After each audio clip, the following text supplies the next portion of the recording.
O Cine Marabá é um dos cines mais importantes da história de São Paulo. Eu comecei a frequentar o Cine Marabá no ano de 1948. A gente não tinha ideia, quando estava fazendo o filme, que o filme ia encher o Marabá. Ia encher várias sessões do Marabá.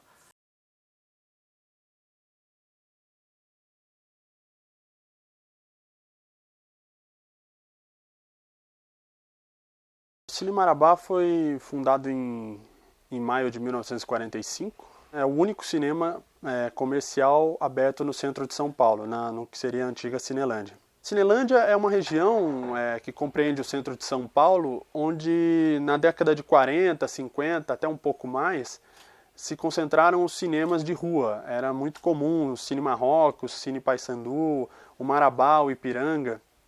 Toda aquela região com os cinemas muito próximos e com a tradição, né, das pessoas de conviver naquele centro, já que não havia shopping center, aquilo ali se tornava o point, digamos assim. Olha, naqueles tempos, isso há 60 anos atrás, hein, gente? Faz muito tempo, né? São Paulo era diferente, o centro era muito gostoso.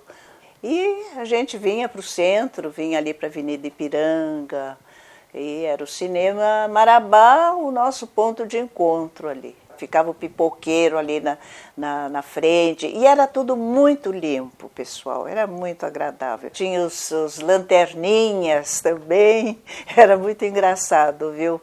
E os namorados, então, dar os beijinhos, aí o lanterninha às vezes botava a luz na cara da gente, era interessante, tempos saudosos, né? Lá nos anos de 48 até 50 e pouco. E durante muito tempo o público do Marabá foi muito cortês, digamos assim, né? As pessoas respeitavam, era um lugar para ver e ser visto. Hoje a gente vai no centro de qualquer jeito, né? Mas naquele tempo não, se era muito bem arrumado. Eu me lembro que a gente usava até chapéu. Os cinemas tinham gravatas. Para quem chegava sem gravata, não precisava não ver o filme, eles emprestavam. Olha que loucura, eu me lembro disso. E eu ia muito ao Marabá, porque era um cinema grande, bem montado, com uma projeção boa, e é um cinema de lançamentos. Então, essa dimensão do espetáculo que o Marabá, como um grande cinema, dava, né? A sala de espera, tinha todo um ritual, a bombonière, entrar na fila, de ficar na bilheteria. Então, não só a gente era louco por cinema, como a gente gostava do ato de ir ao cinema. E aí a gente ia em massa, todos os cinéfilos, né? Eu, a Jorge Manzerla, o Carlão Rachembá, Jairo Ferreira, né? A gente nem marcava, não, a gente se encontrava lá na primeira sessão, o dia que estreava o filme, a gente sabia quem ia encontrar lá e ficava. E normalmente não assistíamos uma sessão só, a gente assistia mais de uma sessão. Eu cheguei a ver 3 sessões em seguida, você não precisava sair da sala. Isso, depois inventaram isso, né? Que acabava a sessão, você precisava sair.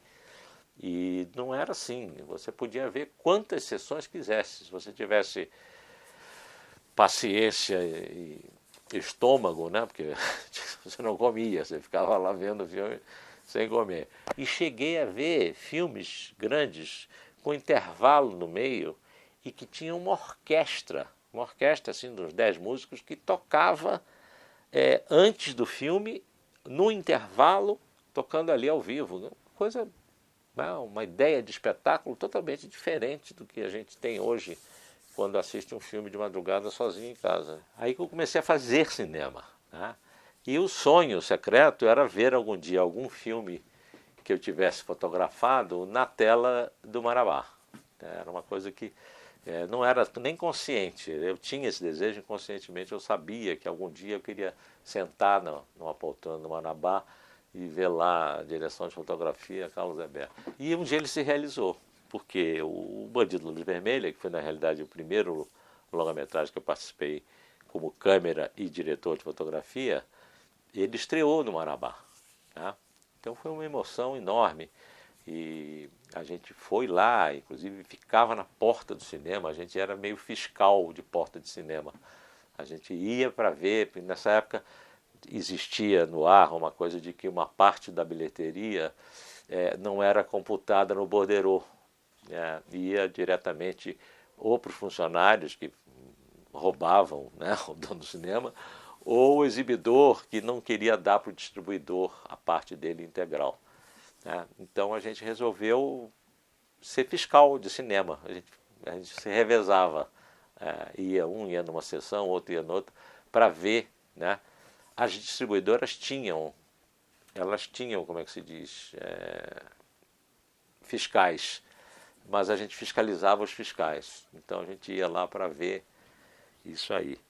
E o bandido visto na tela do Marabá foi uma coisa, foi um acontecimento, né? Enchia, a gente conseguia encher todas as sessões. Eu cansei de ver sessão das 2 cheias.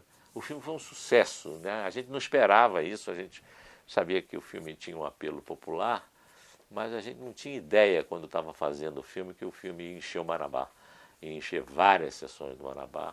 A gente não tinha essa ideia. Uma experiência. Muito boa, muito boa. Encher o Marabá era uma experiência, né? Para a gente que estava começando a fazer cinema, você, né, ver aquele cinema que era um templo, de repente estava cheio, né?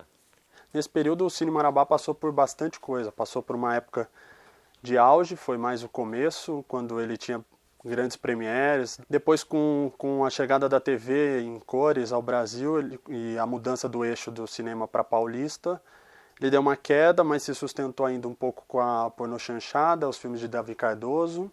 E, por fim, né, ao contrário dos vizinhos que acabaram sucumbindo ao cinema pornô, ele continuou firme, mas muito decadente até a década de 90, anos 2000, quando foi fechado em 2007 para uma restauração.